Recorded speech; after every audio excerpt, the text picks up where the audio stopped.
it begs the question as to whether someone who has been chemically castrated should ever be allowed to get that reversed. And I know that they do this treatment for some certain types of criminals in prisons in America, in US, and they then get released to the public. But knowing that they can have it reversed, should that be allowed? Should they be, first of all, should they be released into the public? And second of all, should they be allowed to get chemical castration reversed?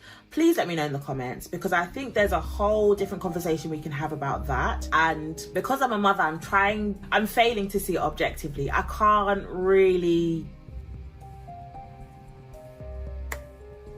I just can't. In the comments, should he have been allowed to have his chemical castration reversed? When Klaus was questioned by the police, he said that the reason why he had unalived Anna was because she had said that she was going to tell people that he had touched her inappropriately if he didn't give her money. So essentially she was basically trying to extort him for money.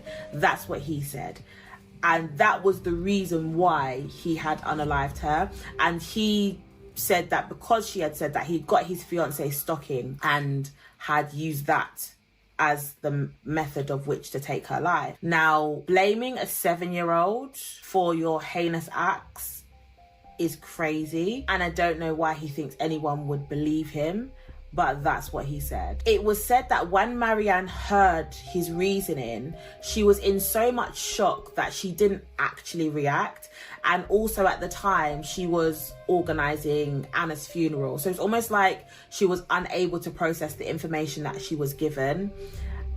And then she had to wait months until the actual trial. So it's like she heard it, but she didn't really hear what the police had said, what his reasoning was. At the start of the trial, unfortunately, Marianne would basically have to hear testimonies and descriptions of how much of a bad mother she was, because all that came across in these testimonies were that things like Anna was known to just basically live on the streets. Her mum didn't really take care of her because she was always at work, and her mother worked late, so Anna was basically raising herself. The way that these testimonies came across and these descriptions of their life came across, it made it seem like Marianne just didn't care about Anna, and that was so far from the truth. But because she had to sit and listen to that, I think that first day of testimony, that first day of trial was just so much for her to bear.